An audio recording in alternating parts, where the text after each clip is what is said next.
बिहार में अब की बार नीतीश कुमार या फिर तेजस्वी यादव आ गया बिहार का सबसे बड़ा ओपिनियन पोल। किसे हो रहा बम्पर फायदा, ओपिनियन पोल ने सबको चौंका दिया। जी हाँ दोस्तों, बड़ी खबर अपडेट आपको बताना चाहिए कि बिहार का सबसे बड़ा ओपिनियन पोल सामने आ चुका है, जिसके नतीजों ने सबको हैरान कर दिया है। अभी दोस्तों इस वाले वीडियो में हम लोग जानने वाले हैं कि आखिरकार ओपिनियन पोल के मुताबिक इस बार बिहार में किस पार्टी की सरकार बन सकती है।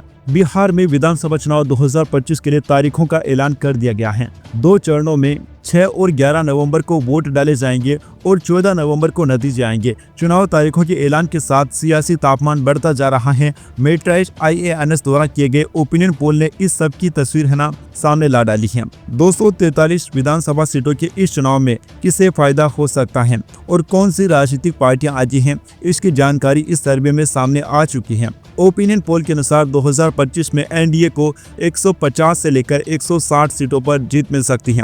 यानी कि दोस्तों ओपिनियन पोल के आंकड़ों से ये बात साफ है कि बिहार में इस बार भारतीय जनता पार्टी की सरकार बनने की संभावना है, जबकि महागठबंधन को 70 से लेकर 85 सीटों पर सिमट सकता है। अन्य पार्टियों और निर्दलीयों को 9 से लेकर 12 सीटों का लाभ मिलने की संभावना है। पिछली बार 2020 में NDA को 125 सीटें और महागठबंधन को 110 सीटों पर जीत मिली थी। यानी कि दोस्तों NDA की जो सीटें हैं पिछली बार के मुकाबले बहुत अच्छी तरह से बढ़ने जा रही हैं। 25 से लेकर 35 सीटें NDA गठबंधन की बढ़ सकती हैं और इतनी ही संख्या में महागठबंधन की सीटें कम बढ़ सकती हैं। वोट शेयर के लिहाज से भी NDA आगे दिखाई दे रहा है।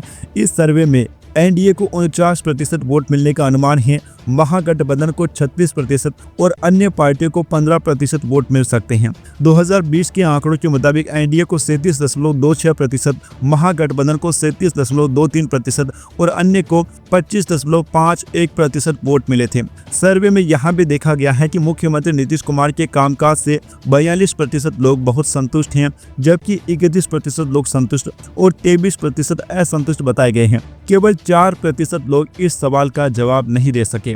मतदाताओं के मुताबिक बेरोजगारी 24% इस चुनाव का सबसे बड़ा मुद्दा है।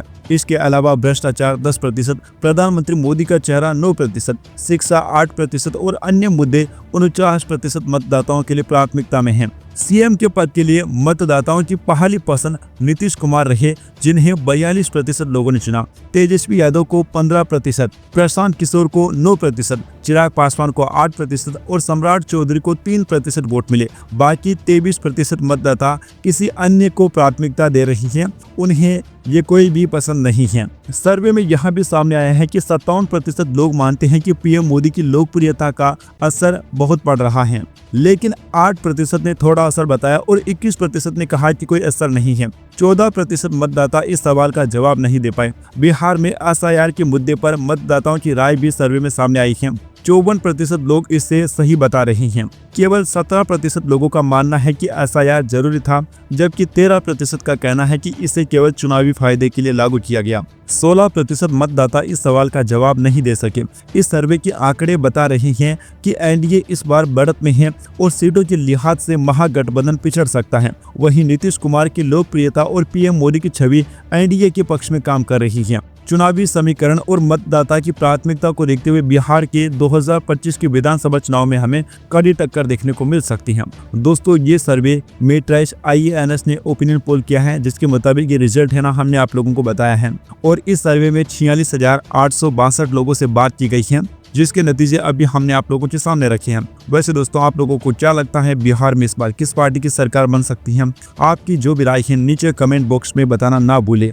Subscribe now and press the bell icon. Never miss an update.